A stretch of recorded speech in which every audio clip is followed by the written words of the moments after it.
On January 1st, several Muslim women across India woke up and found themselves being auctioned on an app. The app, hosted on the GitHub platform, had used their photographs. The targets included around 100 Muslim women. Most of them are prominent journalists and activists who are vocal against many of the policies of the Narendra Modi-led Hindu nationalist government in India.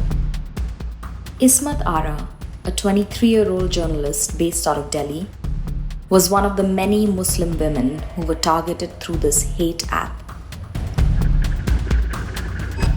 A lot of times what happens is when you're on the field, if you ask the wrong questions or, if somebody gets suspicious of you, if they feel like your story might harm them in any way, they might start tagging behind you.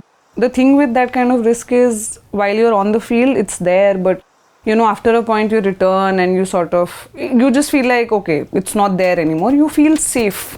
But then with internet, this boundary doesn't exist, The fear, the insecurity, it never goes away.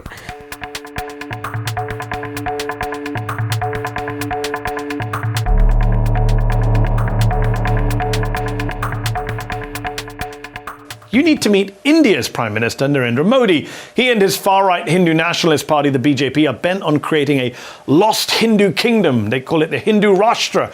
They've been in office since 2014, openly championing Hindu nationalist supremacist ideology. Scholars are now literally warning about genocide there. In the past few years, the Muslim community in India has come under vicious attack from far right-wing Hindu nationalists. A lot of these attacks have been emboldened by the anti-Muslim rhetoric from the government's representatives and reluctance on the government's part to take action against perpetrators in most cases. इनकी जनसंख्या को अगर खत्म करना है तो हम मारने को तैयार हैं, जेल में जाने को तैयार हैं।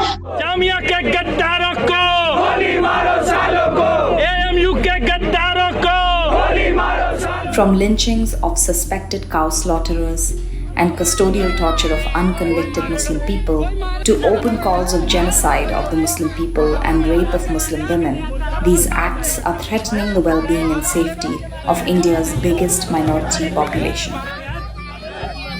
In a shocking incident, a social media app listed Muslim women for auction. Photos of hundreds of Muslim women taken from their social media profiles were then uploaded on an app called Bully Buy.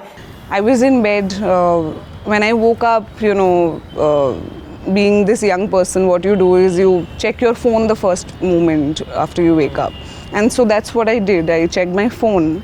And because it was New Year's, a lot of people had sent me those messages. But among that list of people who had sent me those messages, there was one message from a friend which said something that alarmed me. It said, Ismat, I just saw this. I thought you would like to see it also.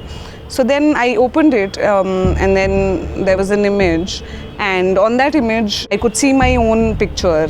It was a picture which said that for sale, On one level, it was really, I was very angry. The kind of society that we live in, what happens is you tend to question yourself. What did I do wrong? Did I do something wrong? That photo that was up there on that page. Sadly, my first thought to myself was, should I not have put that picture up? Is there something wrong with this picture that I put up, As women, we are conditioned to question ourselves more than we question the world. But I think after a point, that disgust, I really wanted to turn that disgust into anger because I was really angry. What I did was I immediately took that photo out. I put it up on Twitter. That tweet blew up. It went viral. There were parliamentarians, who were questioning the government, the ruling party members about what was happening. The IT minister also after a while responded to the tweet. He said that the platform where all of this was hosted had been banned. And that is when I thought people are out there, they are supporting me. I had a barrage of, messages from people supporting me. People telling me to, be strong, be bold, they're with me, they're in solidarity with me. And that is where I think I got the courage to go ahead and file an FIR against what had happened. the Delhi police began a detailed investigation on the basis of Ismat's complaint. Ismat specifically mentioned the Twitter handle @bullyby_ in her complaint. During the course of the investigation, Delhi police tracked down the anonymous creator of this handle. Indian Freedom Foundation is a digital liberties organization.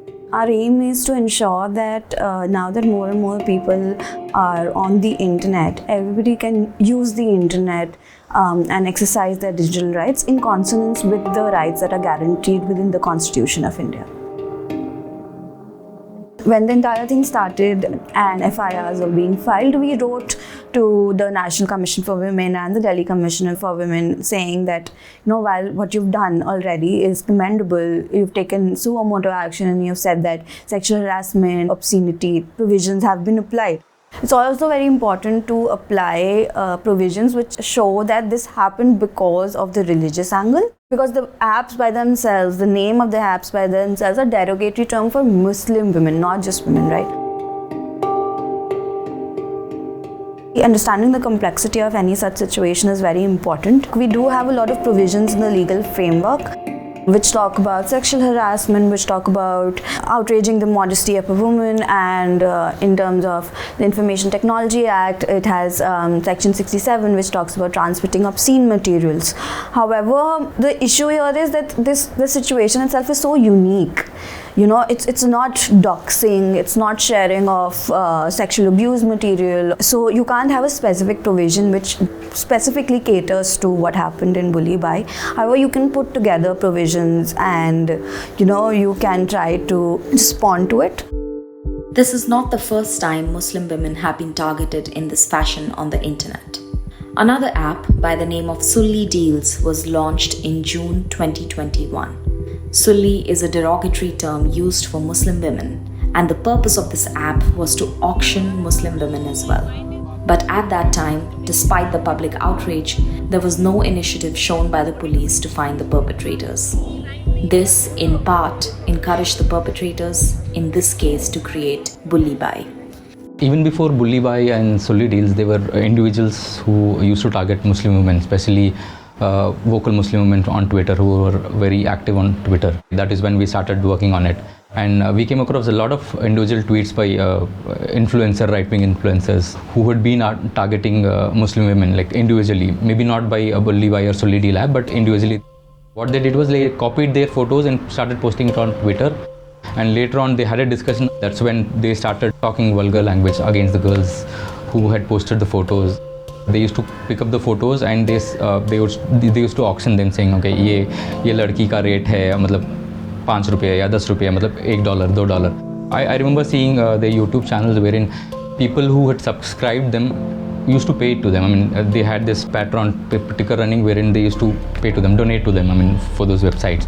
As far as I know, not a single person has met each other in person. These are individuals sitting on the internet, and all of them getting radicalized because of how the internet space in India has become, the amount of disinformation and hate there is. So to answer your question, is this the trend that we are looking at? So, the concept of lone wolves, that is lone wolves acting independently, if the amount of hate that we are seeing is going to increase as it is, and I'm sure it is going to increase, it is going to create more and more of these lone wolves.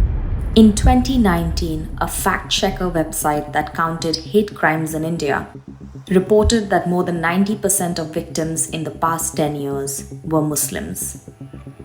The threat is even more severe for Muslim women, who are one of the marginalized and underrepresented communities in India.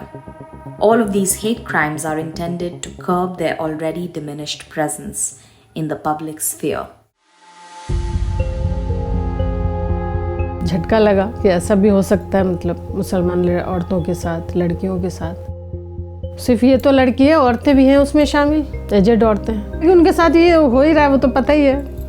बदनाम करना, ये करना, वो करना, आगे बढ़ रहा है, उसके खिलाफ बोलना, यही सब होता है। और क्या, जब ये 2 साल की इस्मत 2 साल की हो गई तो फिर मैं दिल्ली आ गई। मैं चाहती थी अभी इंग्लिश मीडियम से पढ़े। इसके दादा दादी थे गांव में, तो वो लोग नहीं चाह रहे थे कि हम जाएं, और इसके पापा भी तैयार नहीं थे कि हम आ जाएं, लेकिन हम आ गए बच्चे को लेके कि पीछे ना रह जाए मेरे बच्चे। मैं पीछे रह गई तो मेरी तरह मेरे बच्चे पीछे ना हो।